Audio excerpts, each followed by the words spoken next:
UAB MedCast is an ongoing medical education podcast. The UAB Division of Continuing Education designates that each episode of this enduring material is worth a maximum of 0.25 AMA PRA Category 1 credit. To collect credit, please visit uabmedicine.org/medcast and complete the episode's post-test. Welcome to UAB MedCast, a continuing education podcast for medical professionals, bringing knowledge to your world. Here's Melanie Cole. An arterial aneurysm is defined as a focal dilation of a blood vessel with respect to the original artery.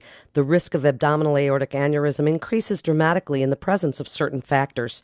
My guest today is Dr. Adam Beck. He's the director in the Division of Vascular Surgery and Endovascular Therapy at UAB Medicine. Welcome to the show, Dr. Beck. Tell us some of those factors that might increase the risk of abdominal aortic aneurysm. Hi, good morning. The biggest risks for aortic aneurysm are smoking, high blood pressure, high cholesterol. There are some genetic links between patients and aortic aneurysm. So if you have a first-degree relative that has an aneurysm, you would be higher, but you would have a higher likelihood of having an aneurysm. Male gender, advanced age are also risk factors for AAA. Would they be palpable upon routine physical examination?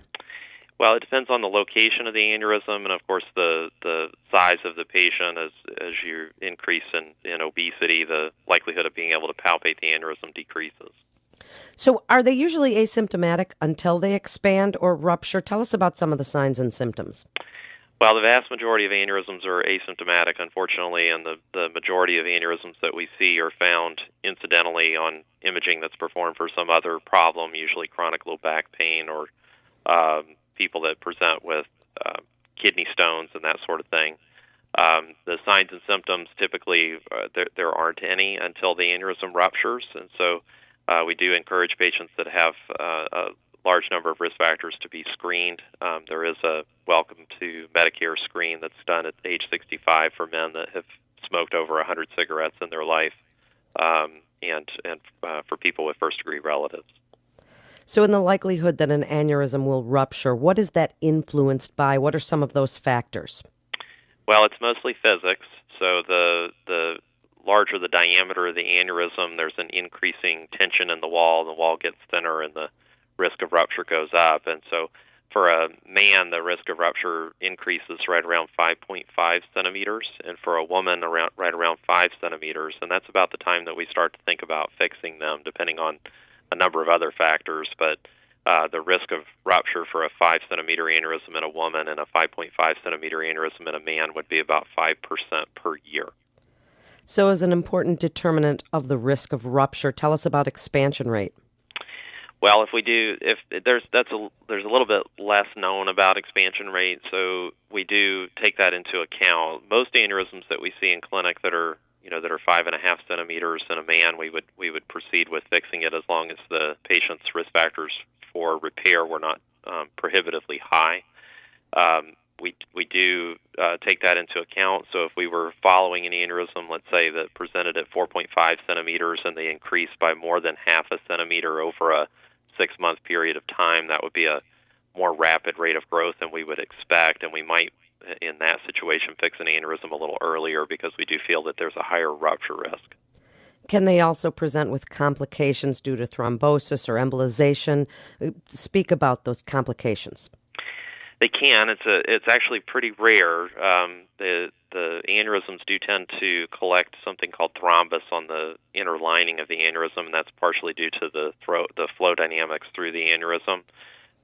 Occasionally, some of that thrombus can dislodge and embolize down the leg, and so some patients will present with what we call blue toe syndrome, which is literally just when they have a blue toe from a atheroembolus to the foot.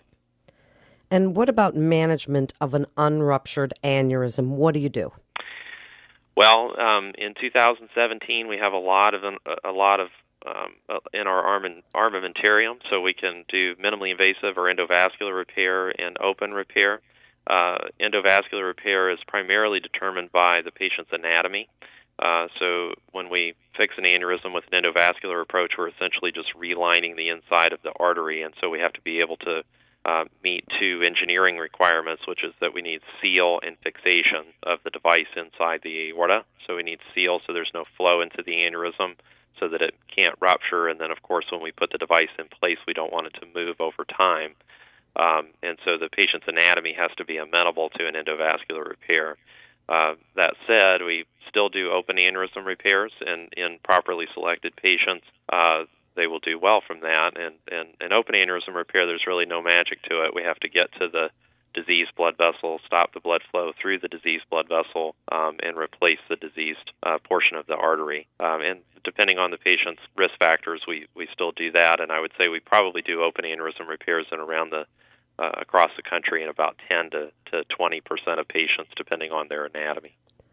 Dr. Beck, what would you tell other physicians about how to speak to a patient if they do have an aneurysm? It could be quite scary for a patient to hear this diagnosis. Mm-hmm.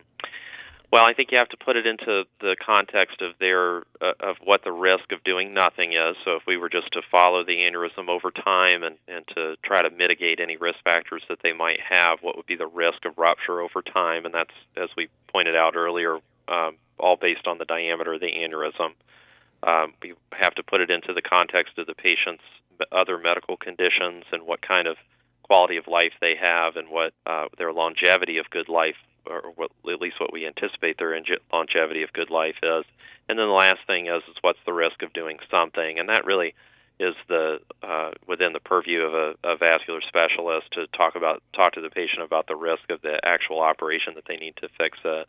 And what I always tell my patients is that everything I do always has to pass the mom or dad test. You know, what would I do if this patient were my mom or dad and in a similar situation? And you kind of have to put those three things together. And I think if you put it into that context, most of the time patients will feel at ease and understand that you're trying to do what's best for them. And a ruptured aneurysm is one of the most dramatic emergencies in medicine. What do you do as management if you find out it has, and what are some of the symptoms of the rupture? The first symptom is usually pain, and it's usually back or flank pain. It can radiate to the groin. And then, of course, if the patient presents with hypotension and abdominal or back pain, that has to be a leading part of your differential diagnosis so that they get managed quickly. We do actually do minimally invasive repair of ruptured aneurysms when we can. When patients present to the emergency room, we like for them to go as soon as they're medically stabilized, if they can be, go straight to a CT scan so that we can get an idea of their anatomy. As I pointed out earlier, the choice of an endovascular versus an open repair really depends on the patient's anatomy, and so we need to know that. And then they can usually go directly from the CT scanner up to the operating room if they have a ruptured aneurysm. Most modern hospitals now have what we call a hybrid operating room where we can do both a minimally invasive or an open aneurysm repair should one or the other be necessary. What about the decision to screen for AAA? What goes into that decision? Well, we want to increase our pre-test probability that we're actually going to find patients that have aneurysms. And as I pointed out earlier, it really is based on your risk factors for aneurysms. So if you have first-degree relatives, or if you're of advanced age over 65, if you've ever been a smoker or you're currently a smoker, those patients would typically be screened for an aneurysm with an abdominal ultrasound.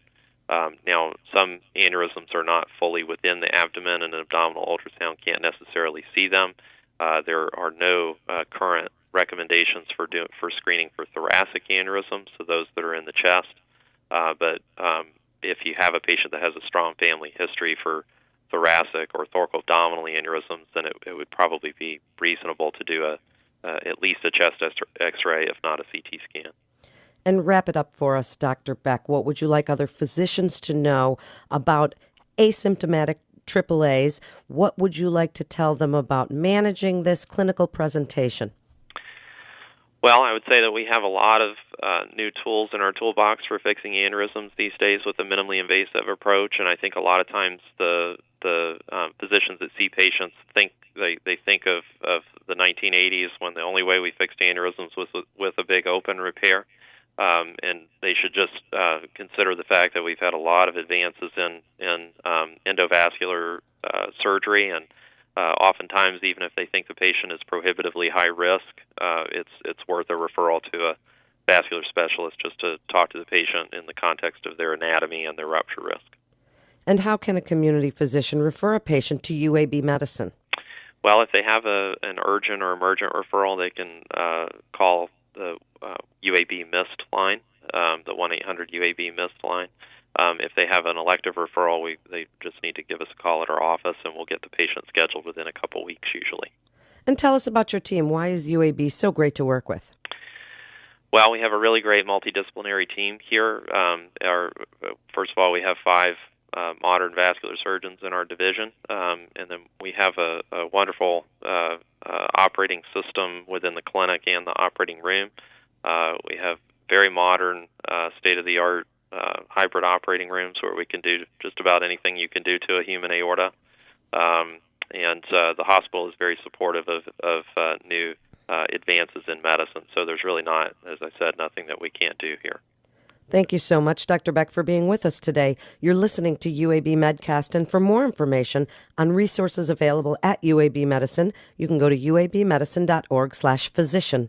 That's uabmedicine.org/physician. This is Melanie Cole. Thanks so much for listening.